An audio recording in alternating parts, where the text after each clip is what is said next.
Vamos a comenzar la reunión de hoy. Buenos días, bienvenidos todos los que están y los que van a entrar.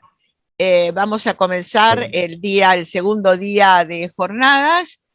Vamos a pasar inmediatamente a la primera reunión y lo primero que vamos a hacer en esta reunión dedicada a presentar el proyecto Disenso y su continuidad es pasar el video que preparó nuestra colaboradora Judith Raimondo para presentar lo que ha sido este proyecto tan importante. Así que adelante, Judith.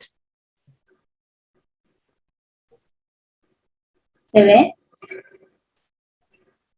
Sí.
Buenas noches, estimados amigos televidentes.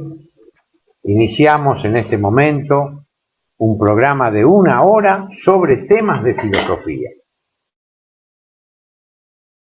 Debe ser una cosa única en el mundo, porque ¿a quién se le va a ocurrir hacer un programa de 1 hora de filosofía? A Sabater. Disculpame. Claro, me dice acá Maresca Sabater, pero lo que pasa es que nosotros formamos parte del pensamiento políticamente incorrecto. Esta dicotomía entre Perón y Evita es inconcebible. Es inconcebible porque pues, Perón es el que conduce una revolución peronista inconclusa, pero conduce él. Evita acompaña, no es Evita la que... Y bueno, entonces... Pero es que Evita misma lo dice 1000 veces. Evita misma lo dice 1000 veces. Sí, sí, sí. Evita nunca pretendió conducir la transformación.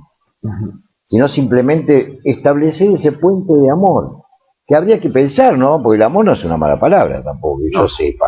No, mala palabra. O todo es la lucha feminista por los mismos derechos. Bueno, es el tema mismo del feminismo. Que además no va mucho con el feminismo con Evita, por ejemplo. Pero además no se planteó el tema. Además, Alberto, no va con nuestra mentalidad latina. Para nosotros es mucho más importante.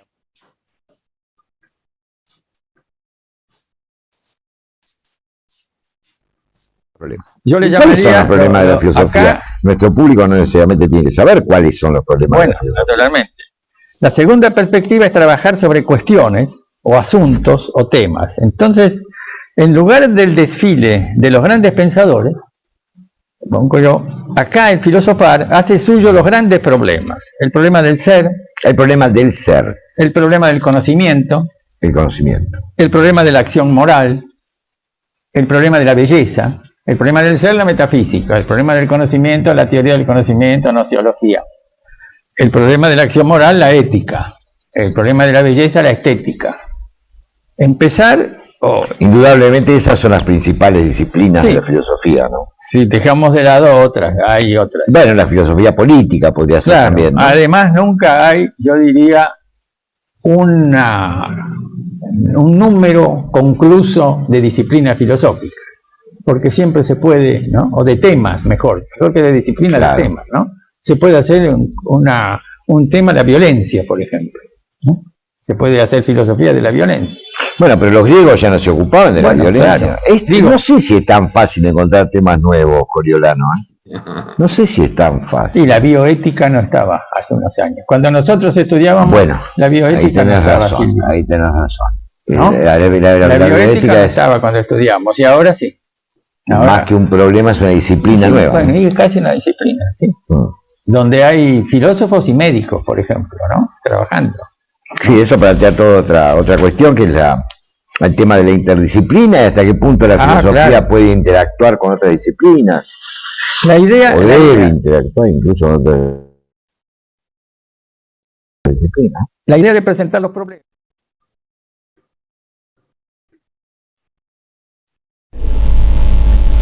Buenas noches, estimados amigos. Reaparecemos con este programa de filosofía y metapolítica después de un año, porque este es el segundo ciclo, y lo empezamos acá con Silvio Maresca en 2012. Así es. Que hicimos 22 programas.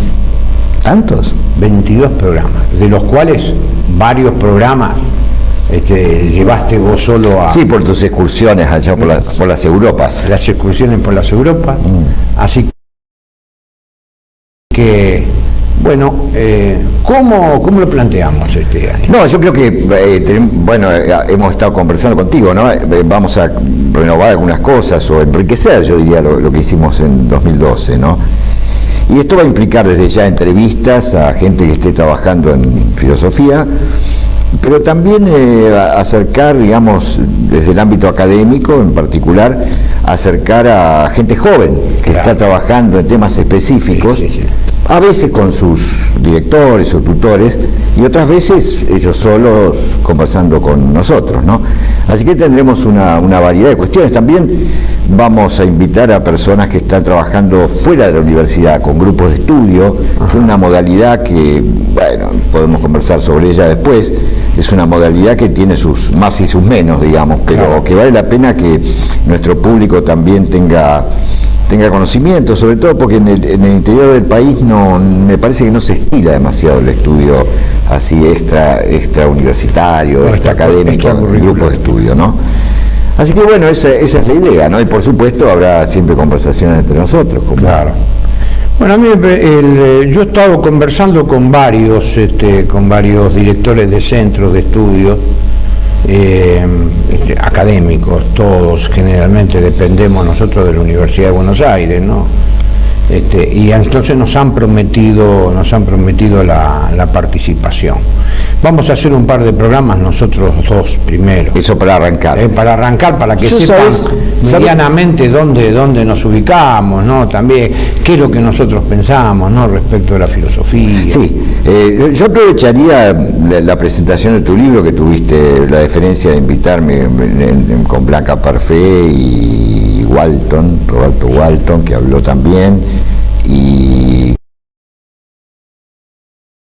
Coriolano Fernández, la presentación que hicimos hace pocos días en la Academia, la Academia de Ciencias de Buenos Aires, un libro sobre el ser y lograrlo, titular. El ser y lograr, sí. Y no sé qué volumen de tus obras escogidas, porque no es completa, ¿no? Sino escogida, ¿qué volumen es? ¿8, 7, 9? Sí, 9. 9.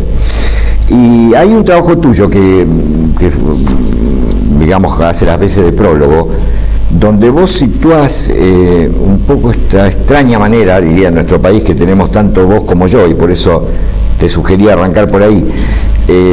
Bueno, lo titulás vos El filósofo como intelectual público. A mí me gustaría que te explayaras un poco en eso, porque eso, independientemente de lo que hagamos, que va a ser muchísimo más amplio, en cuanto a posiciones o maneras de encarar la tarea filosófica, caracteriza bastante la posición tuya y la mía, que somos bichos un poco raros, ¿no? En el mundo de la filosofía argentina. Sí, es cierto, cuando planteamos el tema del filósofo como intelectual público, planteamos de alguna manera el tema del engagement famoso de la época, el compromiso, ¿no es cierto?, con Venus Loci, con su clima, suelo, paisaje, los problemas que tenemos nosotros, es decir, darle a estos problemas una cierta profundidad de tratamiento, evitar las circunstancias, caer en los juicios circunstanciales, estos juicios que son pasajeros en general, y después entender que La filosofía ambiental es una interpelación muy personal, y además supone una profunda transformación existencial, ¿no? Cosa que yo escribí hace unos días, refiriéndome a Argentina, en un artículo que publiqué en Perfil. Yo la única solución que veo para la Argentina es una profunda transformación espiritual, moral e intelectual en nuestras clases dirigentes. Dígase políticos, sindicalistas, empresarios. Otra no veo, parece medio tonto, ¿no? A mí mismo lo escribía y me parecía medio utópico, digamos. Bueno. Pero más utópico es esperar que la solución venga de una revolución masiva. Ahora vos imagínate cómo la especie humana puede asumir o aceptar la idea del límite. Porque ese es el punto. La era de la ecología empieza instalando la noción de límite. Hay un límite, al menos con las tecnologías que tenemos, un límite a los sistemas biosféricos nos están imponiendo un límite. Al mismo tiempo no queremos que haya gente pobre, queremos que haya menos gente pobre, queremos que haya más educación, o sea, hay que tenga más acceso. Bueno, ahí hay una idea que me parece que... Pero la idea del límite nunca, o sea, siempre se manejó de manera un poco abstracta y que la especie humana la viene pateando. Hay un informe de la UNESCO del 2013. ¿Puedo aportar una idea? Espera que termine una cosa, que es un espacio. Yo nunca pensé que iba a haber, desde que empecé a trabajar en filosofía ambiental, que iba a haber una visualización de un espacio seguro y justo para la humanidad, pero un espacio, no toda la biosfera, que se esté instalando la idea de que la especie humana puede andar por algún espacio, pero no por todos lados y no de todas maneras. Bueno, yo te quiero aportar, para que veas que este programa es de filosofía, una idea filosófica.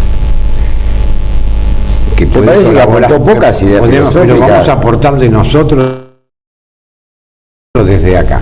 Porque estamos hablando de la cuestión del límite, y a mí me parece que vos tocaste algo que está muy vinculado a las raíces argentinas, y que es casualmente lo que el Papa acaba de señalar, Francisco, que es argentino, acaba de señalar como el gran instrumento que tenemos nosotros ante la sociedad de consumo, que es la austeridad.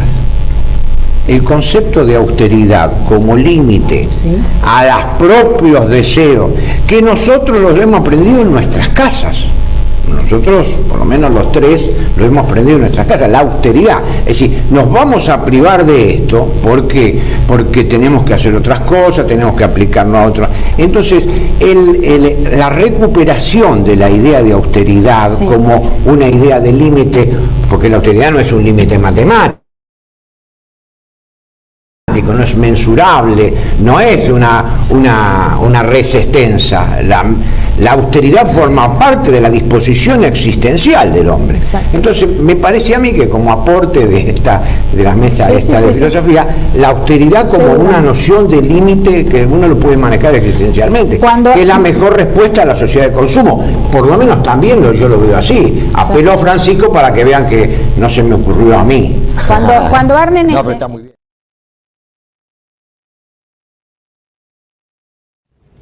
Buenas noches, estimados amigos, una vez más acá en Disenso, el programa de filosofía y metapolítica. Hoy tenemos una invitada especial, que estamos obviamente junto con Silvio Maresca. Una invitada de lujo. O de lujo, que es Josefina Reñasco. Bueno, estamos hablando del tema de crecimiento y progreso, y hizo toda una exposición porque Josefina es especialista en la relación entre filosofía y tecnología. Ajá. En realidad habíamos quedado que íbamos a hablar sobre el tema del poder. No sé si vos querés de las estrategias del poder. Estrategias del poder. De eso me gustaría que pudiéramos hablar y después redondeamos con las preguntas que quedaron del bloque anterior. Entonces, habla de estrategias del poder. A ver. Bueno, vamos a empezar entonces con el tema de las estrategias del poder. Y lo primero que tenemos que hacer es preguntarnos qué es el poder. Y es un término polisémico, ¿no es cierto? El poder se habla, por ejemplo, del poder como creatividad, tanto artística como científica, o el poder de aprender, ¿no es cierto? Y también tiene una connotación del poder como dominio y como de alguna manera establecer algún lazo para que las distintas personas puedan hacer lo que determinados centros de poder requieren.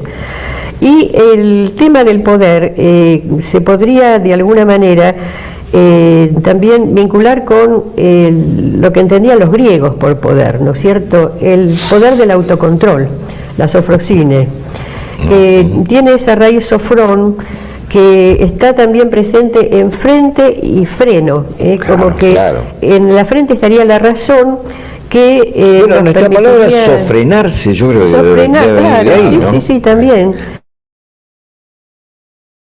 De ahí viene antiguamente, en la época de Hegel, por ejemplo, la frenología. Claro. Que es la forma de controlar los impulsos, ¿no es cierto?, las ambiciones desmedidas.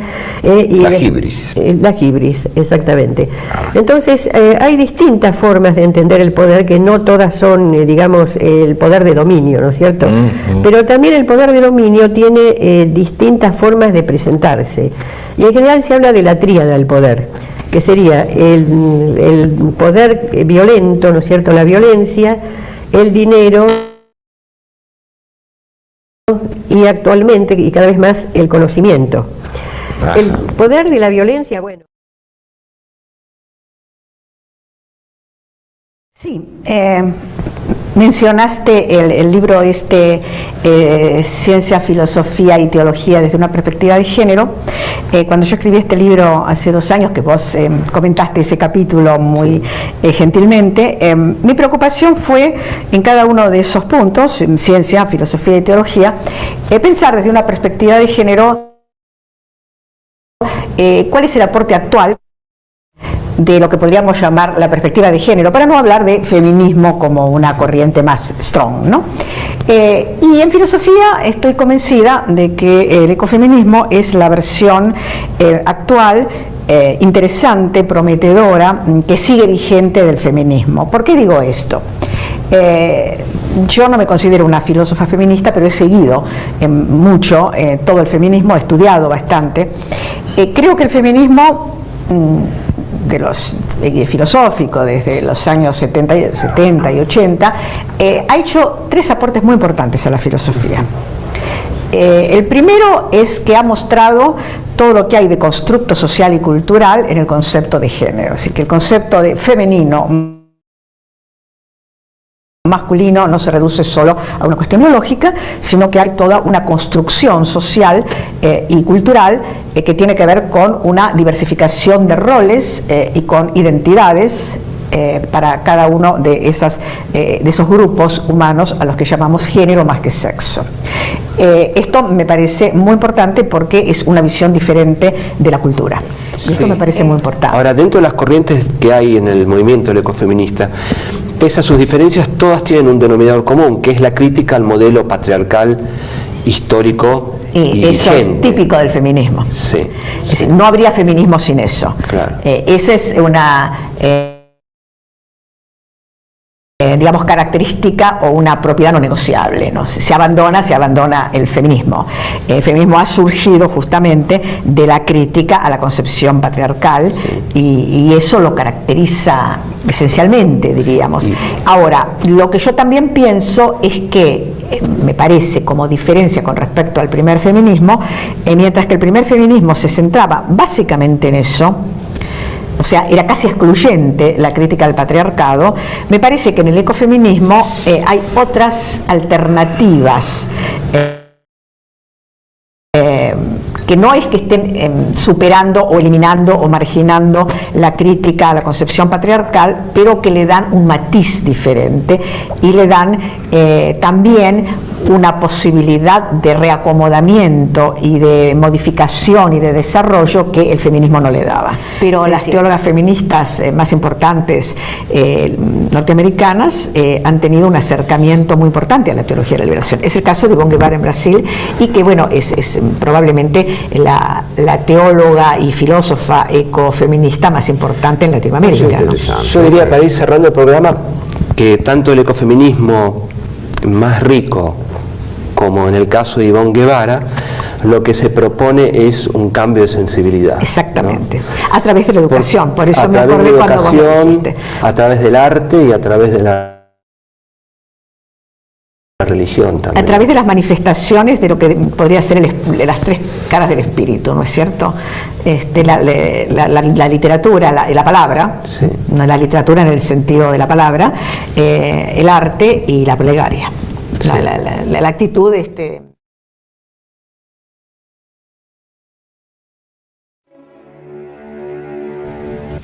Buenas noches, estimados amigos. Estamos una vez más acá junto con Silvio Maresca en este programa de Disenso, la temática siempre filosofía y metapolítica. En el último programa hablamos sobre el tema a propósito del peronismo y esta delicuescencia que se va mostrando en todos sus aspectos y la sociedad contemporánea. Y habíamos terminado con el Silvio, que había terminado su meditación. Decía, bueno, pero esto nos lleva a una pregunta de qué es la patria. Así que en este programa vamos a intentar responder, si es que podemos, a esta pregunta: ¿qué es la patria? Bueno, esa cosa vieja, de alguna manera dicha, pero así, mira, esto que era inculcar el amor a la patria. Bueno, esto inculcar el amor a la patria. Que además nosotros tenemos una experiencia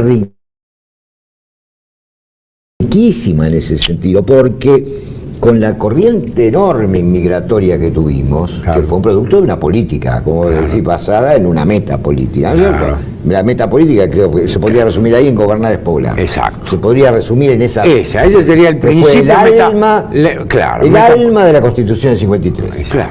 Pero vos fíjate, este muchacho ahora, esto de los mapuches que se llama Jones, o Jones, el tipo es hijo en realidad es un gringo porque es hijo de un galés.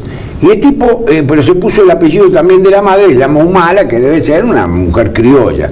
Y entonces salta y dice, en la declaración que leí hoy en Facebook, ¿no? Dice, yo no me siento argentino. Perfecto, ¿vos te das cuenta de la subjetividad? Dice tipo, yo no me siento argentino, yo no quiero saber nada con Argentina, yo no me siento argentino.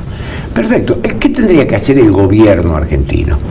Agarrar el pasaporte, llamarlo, venga, Jones, venga. Usted que es tan indio, bueno, tráigame el sello, sí. Me lo llama el presidente, traigan la televisión, mire, Jones, yo no lo voy a condenar. Usted no se siente argentino, ¿cómo no? Pum, le pone el sello de apátrida. Sí lo hace Jones. Usted para Argentina es una apátrida. Ahora puede ir por todo, vaya con ese pasaporte a ver a dónde va. ¿Entendés? Porque es un resorte. Mirá vos, el más grande resorte que tiene un presidente de democracia es declararte apátrida. Fíjate qué interesante, cómo no se archivó, es la última idea, el último poder, el último resorte que tiene un presidente en las democracias procedimentales, todavía es casualmente la noción de patria, porque te declara apátrida. Y a vos te ponen en tu pasaporte el sello de apátrida, no te recibe ni el gato. Ni siquiera podés ser refugiado político, porque no podés viajar. Y si viajás, cuando vos llegás al otro país, te dicen, ¿y usted qué? No, usted no pasa. Me parece interesante. Lo que pasa que para hacer cualquiera de esas cosas hay que tener cojones. Así. Y si hay una cosa que no tienen los políticos actuales, es cojones. Claro. En ese sentido. Bien, de pronto vemos aparecer, particularmente en nuestro país, pero no solamente, este movimiento feminista, digamos. Al aparecer esto y al ir tomando cada vez más envergadura, Más allá de que allí se plantean reivindicaciones, algunas de ellas contradictorias con otras, es un movimiento muy dispar, ¿no? muy complejo en sí mismo, pero sin embargo yo huiro algo ahí de la revolución. Y en este sentido, si digo la revolución, no puedo pensar sino en la Revolución Francesa, y no puedo pensar sino en la teoría hegeliana de la Revolución Francesa. Ajá. Entonces, me preocupa cada vez más esta cuestión en muchos sentidos. Uno sería, bueno, entonces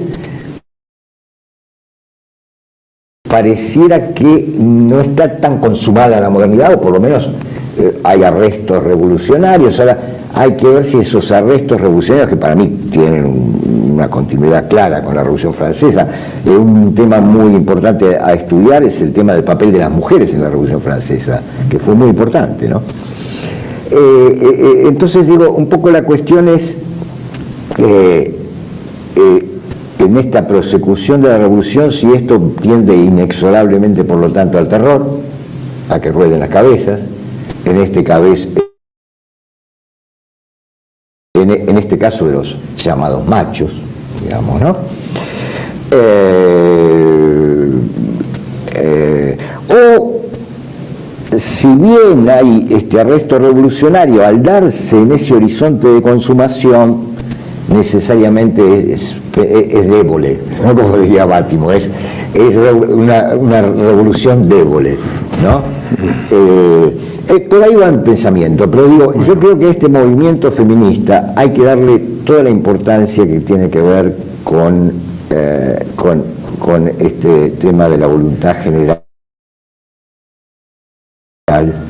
y ahora encarnada en, no diría en las mujeres en general, pero sí en un grupo importante, particularmente en nuestro país, de mujeres, digamos. Bueno, en realidad la modernidad no termina con la Revolución Francesa, eso es Hegel. Hegel se le ocurre eso.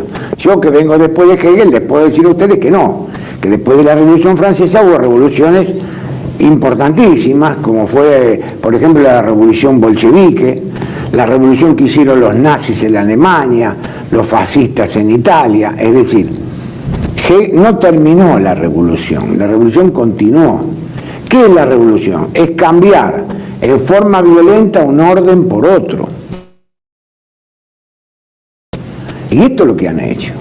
Nosotros, yo por lo menos soy partidario de entender, sobre todo la modernidad, ¿no? Entenderla como una sucesión de revoluciones.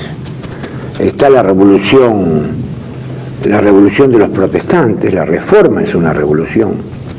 Es una revolución la Revolución Francesa. Es una revolución la Revolución Bolchevique. Dejó 100 millones de muertos, ¿no? Hegel no lo vio eso, no pudo hablar de eso porque murió en 1831 o 1832. ¿Viste cómo? Entonces no, si no puede hablar de lo que no vio. Aparte él lo sostiene en la filosofía del derecho. El búho de Minerva, la filosofía sale cuando la realidad se puso. De modo tal que nosotros, la revolución continúa, no se acaba con la revolución francesa. Esa es mi disidencia.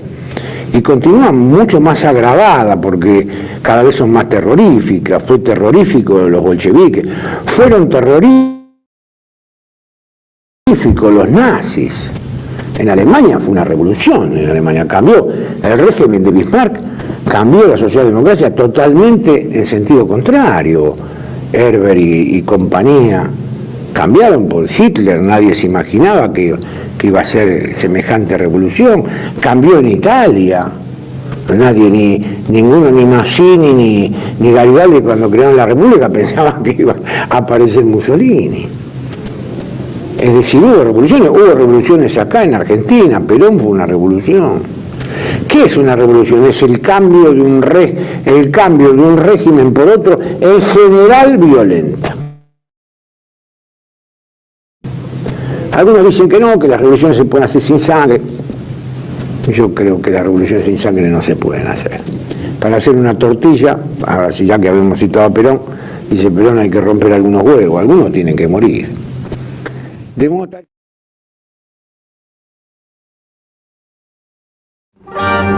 Bueno, sigamos nomás, ¿no? Seguimos, ¿no? Entonces, después, en 1886... Estamos concretamente con la biografía intelectual de Nietzsche. La biografía intelectual a través de sus libros. No la biografía intelectual, a través de sus libros. Entonces llegamos en 1883. En 1886 escribe Más allá del bien y del mal, que es el complemento negativo al Zaratustra, así habló Zaratustra. Y vos sabés que el mismo Nietzsche en Ecce Homo lo aclara eso, lo dice así, sí. ¿no? Dice que el Zaratustra es la parte de su filosofía que dice sí. Claro. Y él creía profundamente en la autoafirmación. Claro. Y dice que más allá del bien y del mal es la parte negativa, crítica, digamos, exacto, ¿no? Y si ustedes tienen y el de Fink, que ya no Jasper, Heidegger, Deleuze. Y después tienen el de Fink, que es este libro que tengo yo acá. Este libro. Nietzsche. Le digo, mire, ustedes quieren saber Nietzsche, lean a Fink. Fink, junto con Max Müller, Arnold Gehlen, Joseph Pieper, Otto Volnov, fueron todos tipos eclipsados por Heidegger. Fueron los grandes filósofos de principio de siglo. Pero claro, el mago de Friburgo por algo era el mago de Friburgo. Y no lo sumás a Gadamer, bueno, Gadamer no, viene no posterior. Lo eclipsó, claro, Gadamer viene posterior. Y no lo eclipsó. Pero esta gente son de principio de siglo. Max Müller, Otto Volnov, Eugen Fink, Joseph Pieper y algún otro que me queda ahí por el tintero, eran grandes filósofos,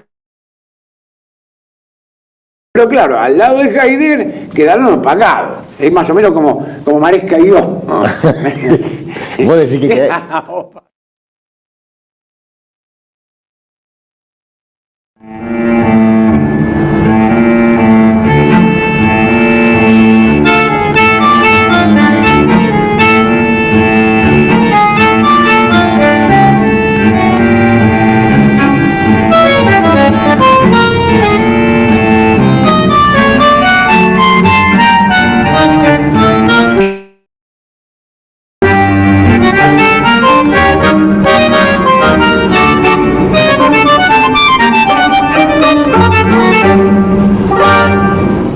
Buenas noches, queridos amigos. Este es el primer programa que hacemos de disenso en el 2021. ¿Y qué es lo que usted considera que puede afectar más a América del Sur, ¿no? Y yo le dije, el abrazo. El abrazo es lo típico de los argentinos, los uruguayos, los chilenos, los brasileros, los colombianos, etcétera. El abrazo. No se andan abrazando en Europa todo el día, ni en Norteamérica se andan abrazando. No. Son los países hispanoamericanos donde el abrazo es un signo de amistad. Uno le palmea la espalda al amigo, que tal como está lo trae para uno. La burbuja existencial está estudiado. Flora Davis, el lenguaje gestual, estudia casualmente el tema de la burbuja existencial. La nuestra es mucho más chica, la de los norteamericanos mucho más grande, entonces nosotros nos acercamos más, somos más afectuosos. No es esa imbecilidad que dicen, uy, los latinos, nosotros no somos latinos, nosotros somos hispano-criollos. Latinos son los del Lacio, así que terminemos con esa imbecilidad de que nos digan latino y decirnos latino nosotros. Entonces, nos ha afectado, nos afecta y nos va a afectar mucho. ¿Y qué hace el progresismo ante esto? El progresismo ante esto lo primero que hace es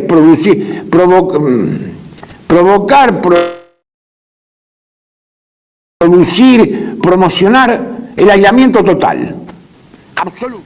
Bueno, el primer rasgo, entonces, ¿cuál es? El tema de la restricción de la libertad. La libertad es una cualidad de la persona, de lo más profundo del yo. Es decir, la libertad es la capacidad que tiene el sujeto de expresar sus voluntades, sus deseos. Eso está, y de ejecutarlos, y eso está cuestionado. Y esto es la memoria. La memoria, yo puedo hacer lo que quiera con la memoria. Me puedo derivar de cualquiera. Con un dato suelto por ahí, hago una invención. Con la memoria no podemos hacer ciencia. Con la memoria es un instrumento más para averiguar, pero no podemos hacer ciencia per se. Esta es la supresión de la historia, la damnatio memoria. Ahí el progresismo ha liquidado gente. En Argentina, lo primero que hicieron, ¿qué hizo el progresismo? Tiró estatuas de roca, cambió avenidas importantes y le cambió el nombre. Pues en Río Gallego, en Tierra del Fuego, la avenida principal se llamaba General Roca, la cambiaron por Kirchner. Pero si el que ganó la Patagonia fue Roca. Esto es lo que las consecuencias de esta dictadura. ¿Dónde nace el progresismo? ¿Cuál es el origen? Y ya termino, pero se lo digo, lo leo en forma telegráfica. Nace en los teóricos franceses, básicamente, el responsable de la gran sustitución del mundo cultural que todavía se mantenía hasta la Segunda Guerra Mundial se mantenía. ¿Cómo es? En el existencialismo marxista, con Sartre y Merleau-Ponty. En el estructuralismo, con Roland Barthes en el lenguaje. Con Lévi-Strauss en antropología. Pensá que yo lo escuché en el Collège de Francia, Lévi-Strauss. Con Lacan en psicoanálisis y con Althusser en historia. Esto subvirtió todas estas disciplinas. Y después con el desconstructivismo o desconstructivismo. En España dicen des y nosotros decimos deconstructivismo.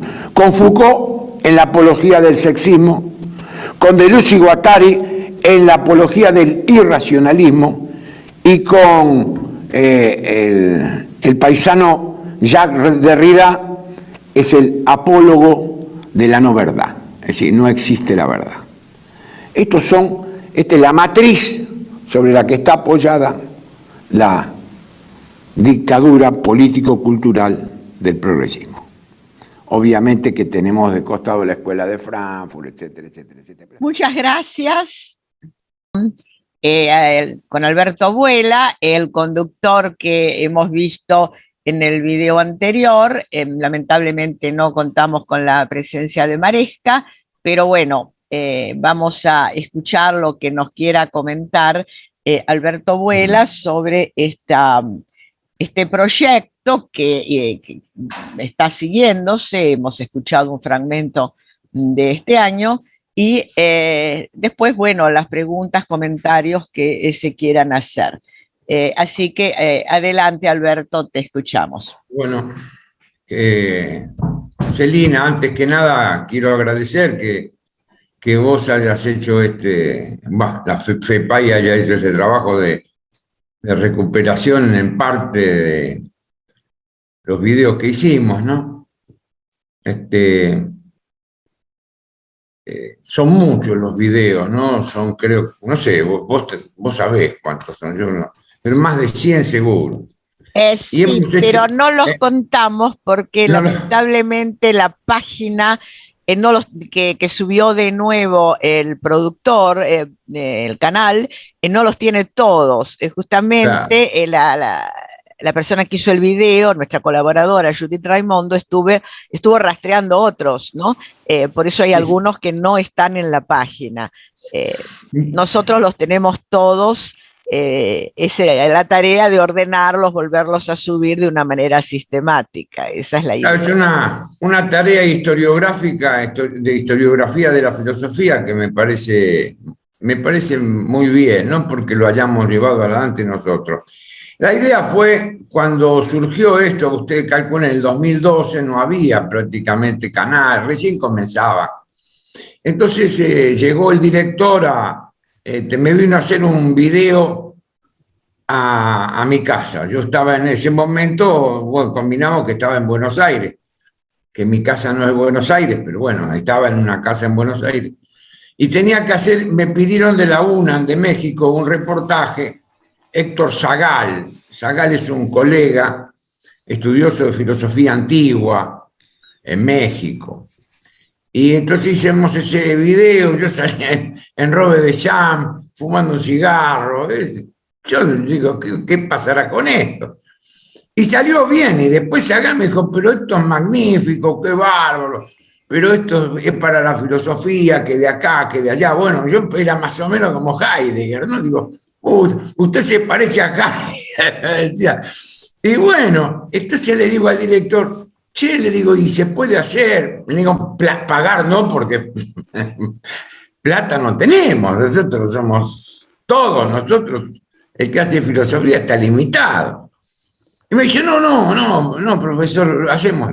Bueno, lo empecé a hacer yo, hice 4 o 5 programas, pero digo, esto solo no va a ningún lado, porque ¿cuántas veces te escuché decir a vos, Celina? Y si lo importante es lograr el locus del diálogo. El locus de la verdad, el diálogo, como diálogo, ¿no? Y digo, no, esto tiene que hacerse entre 2. Entre 3 no, porque ya es una, pero entre 2. Y entonces le dije a un amigo de toda la vida, muy buen profesor de filosofía, como en el caso de Maresca. Le digo, mira, Silvio, vamos. Le digo, tratá de dejarme hablar un poco, porque hay programas donde, che, pará, déjame decir algo, ¿viste? La que hicimos con Bugallo, por ejemplo, ¿viste? Hablar, no te dejaba meter ni un anuncio. Bueno, o si no te pasa otra cosa, como me pasó con Walton. Con Roberto Walton le invito, le digo, Roberto, aparte de Husserl, ¿no puedes alguna otra cosa? Y claro, no hablaba. Y yo tenía que hablar. Y le digo, bueno, profesor Walton, usted va a decir, sí, empezó. Pero claro, es a contrario senso, ¿no? Unos por mucho y otros por nada. Recuerdo también un programa que hicimos con Maliandi, un programa muy lindo, con Maliandi, fue mi director en el CONICET, y bueno, yo siempre le decía, quien Maliandi mal acaba, ¿no? Y me decía a mí, vuela, vuela, vuela, vuela el chancho. Bueno, el tema es que lo fuimos haciendo, y claro, estos problemas hay que hacerlo primero, hay que evitar la autorreferencia. Eso es fundamental. El que quiera hacer de acá, basta. Terminemos con este asunto de la autorreferencia. Cuando uno hace un programa se pone a disposición del otro. Hay que ponerse a disposición del otro, si no, es una cosa de hablar de sí mismo. Y segundo, hay que tener en cuenta aquel dicho, aquel principio de los pensadores medievales, ¿no? Que decían, quiqui recipitur ad modo recipienti recipitur. Todo se mide de acuerdo al recipiente. Si nosotros en filosofía tuviéramos en cuenta este principio, pero internalizado, qué buenas que saldrían las clases, qué bueno que saldría la enseñanza, ¿no? Y bueno, y después lo hicimos y bueno, lo mandamos, se vio mucho en Europa, se vio mucho, lo mandamos, bueno, lo difundimos. Y esto a mí me abrió el panorama, estimados colegas. Ustedes no saben el punch que tiene un programa de televisión, porque yo llevo escritos 32 libros. ¿Ustedes leyeron algún libro mío? Ninguno. Nada, no leyeron nada, ¿saben? No, abuela, viste, sí, bueno, sí, por ahí está. Pero nadie leyó un libro entero mío. Pero los videos sí, porque el video uno lo escucha y bueno, y estoy conforme. Después cuando muera, por ahí agarra un tipo estudioso, agarra un tipo tiene que ser de provincia, que esté tranquilo, porque no puede ser un tipo provinciano, ¿no? Que está tranquilo, que haya agarrado la jubilación. Francisco, que no. Pero, ¿por qué? Porque el video mediatiza. Yo me acuerdo, con vos vos incluso hiciste varios programas de disenso, ¿no? O una época que yo no podía ir, con Celina le mete para adelante, ¿no? Labura, ¿no? Se levanta a la mañana y le dice a Ivo, vamos a trabajar. Ivo dice, otra vez, Celina, no podemos mirar televisión. No, nunca, Crónica TV, no hagas como abuela que compra el Diario Popular. No, hay que estudiar. Pero esta es la experiencia que tengo, una experiencia sumamente... Y ahora mismo, miren qué agradable, que se estar un sábado a la mañana charlando con ustedes de esto. Aparte la simpleza de la expresión oral, lo que logra es que abre muchos frentes. Uno está pensando y abre frentes. Entonces lo que tiene que hacer es como me decía Malián, dice, abuela, vos que tenés tantas ideas, agarrás un cuaderno y cada vez que se te ocurre una idea, anotala. Le digo, no, esa la anotás vos, le digo, porque sos de La Plata. Yo me las acuerdo. Pero si uno anota, ¿me entienden? Entonces uno anota una idea y sigue en un diálogo con un amigo, con alguien que no compita. El otro tema es no competir, que es una de las tantas taras que tiene la filosofía, competir con el otro. A ver quién tiene esta idea, quién tiene... No hay que competir. Hay que sumar lo que se puede. Y si el otro es un tonto, bueno, uno lo deja de lado, no hay que gastar pólvora en chimangos. Aquí quiero meter una referencia. Claro, este video, para que tuviera 2 o 3 minutos o 4 de cada entrevistado, porque si no se alcanza a saber qué es lo que quiso decir, y como se habrán dado cuenta, se dio un lugar especial a todo el problema del feminismo, 3 veces, ¿no? No solamente a mí, sí. No solamente en el programa en que yo estuve, sino 2 veces más. Eso no es casual, eso fue una idea de quien hizo el video. Qué lástima que no esté, ¿no? Estuvo pasándolo. Tenía otra cosa que hacer ahora, pero estuvo presente Judith Raimondo, sí, estuvo. Bueno, yo le agradezco mucho a esta profesora también, ¿no? Así que, bueno, la idea fue de ella, y esto nos sirvió como para darnos cuenta que en todos estos años hubo algunas temáticas recurrentes, ¿no? El tema de la técnica, por ejemplo, fue recurrente, el tema del feminismo fue recurrente, quiero decir, con diversos invitados, ¿no? Allí quien estuvo conmigo en esa reunión, Ricardo Poversim, también estuvo otras veces, y también el tema del liberalismo, temas de metapolítica vinculados a los progresismos, fueron como ejes. Aparte de eso, hubo obviamente otros invitados, algunos con mejor suerte que otros, porque como lo de Walton fue famoso y comentado, alguien dijo, bueno, si él no habla de Husserl, ¿de qué puede hablar? Con cierta malignidad, porque probablemente puede hablar de muchas más cosas, pero bueno, a veces no se tiene la rapidez para pensar que uno tiene otras cosas para decir. No es mi caso. Bien, yo quería decir en ese sentido que más allá de que, como ustedes habrán visto, la posición de Vuela en metapolítica y en filosofía es muy clara y muy precisa, él ha dado un lugar y una posibilidad a gente que piensa de una manera muy distinta a él, ¿no? Y eso es muy valioso. No solamente lo de no competir que estabas diciendo, sino de que Disenso se convirtió en un foro de expresiones donde cada uno dijo más o menos lo que pensaba, y muchos de lo que pensamos es diferente de lo que piensan otros, da lugar a discusiones, etc. Quiero decir por eso que hemos acogido toda esta trayectoria de disenso en FEPAI, porque coincide con lo que siempre he dicho que quiso ser FEPAI cuando se fundó hace 40 años, ser un foro donde cada uno libremente, obviamente con con altura, con respeto, con fundamento. En el área de filosofía, que hagamos filosofía, no reunión de café. En el área de historia de la ciencia, que hagamos historia de la ciencia y no promoción del último producto de un laboratorio. En el área de historia tenemos presentes algunos del área de historia que hagamos realmente tarea historiográfica y hermenéutica, pero no ideológica.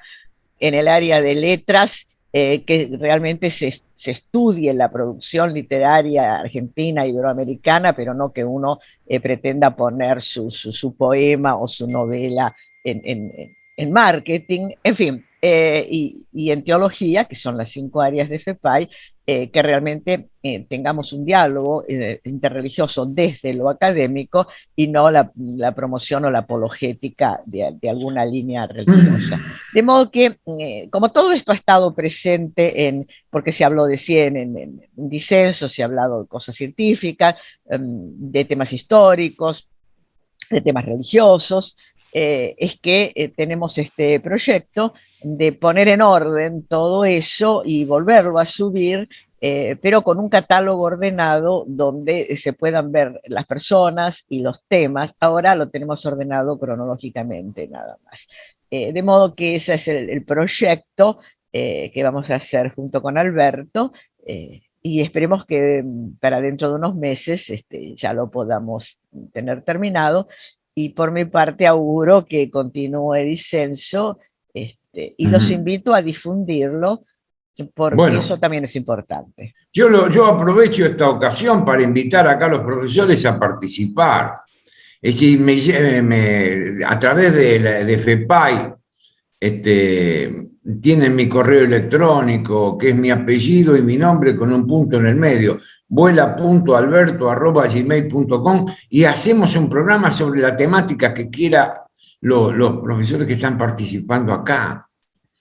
Yo he hecho con profesores programas donde no entendía absolutamente nada. Me tocaron 2 profesores de la Universidad de Buenos Aires, no sabía nada. Yo digo, pero ¿qué habré estudiado yo? Estaba mudo. Le hacía una pregunta y el tipo me hablaba y dice, ¿de qué carajo me está hablando este hombre? Digo. Y bueno, y siguió, y el programa salió. Y ese se llamaba Echeverri, otro Garbia. Son profesores que están actuando en la universidad, pero al ignorar la problemática, era una problemática rarísima, ¿no? Pero está en disenso, está ahí usted. De modo tal que nosotros, en ese sentido, no tengo problema. Yo no compito, y si alguno quiere participar, o cuando viene a Buenos Aires, sobre todo, a mí me gustan los profesores del interior. Hay que recuperar eso, hay que tener una conciencia federal. Dejémonos de joder con esto de los porteños. Hay que hacerlo en Buenos Aires porque... Lo que pasa es que presencialmente resulta difícil. Yo recuerdo un seguro, programa que hice yo con gente de Bahía Blanca. Es que, Celina, ¿dónde vas a encontrar? ¿Dónde está el canal de televisión? ¿En Magdalena?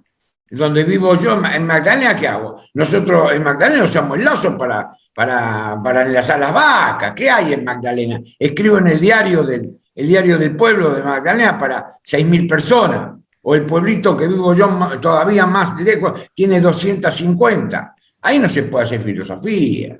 No se puede. Esto es una realidad. La filosofía está muy vinculada a la política. Y la política está muy vinculada a la urbe, por eso viene de polis. Obviamente. Entonces, cuando uno quiere hacer filosofía, tiene que pensar que de alguna manera está haciendo política, y no se puede hacer en el medio del campo.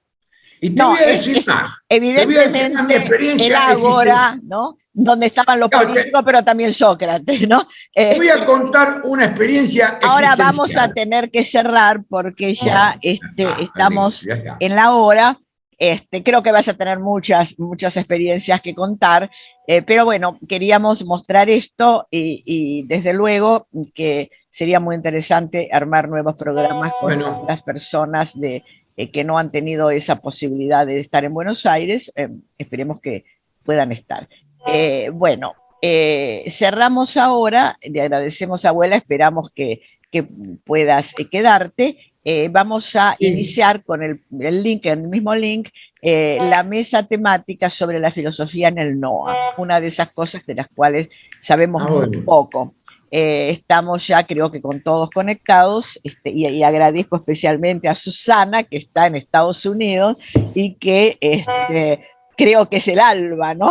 Poco menos porque hay muchas horas de diferencia, pero aquí está con nosotros. Y además esta tarde tanto ella como Bettina Schiuffi, que fueron las personas que organizaron esta mesa, van a estar también como última actividad del día de hoy para homenajear a filósofos del NOA fallecidos en los 2 últimos años.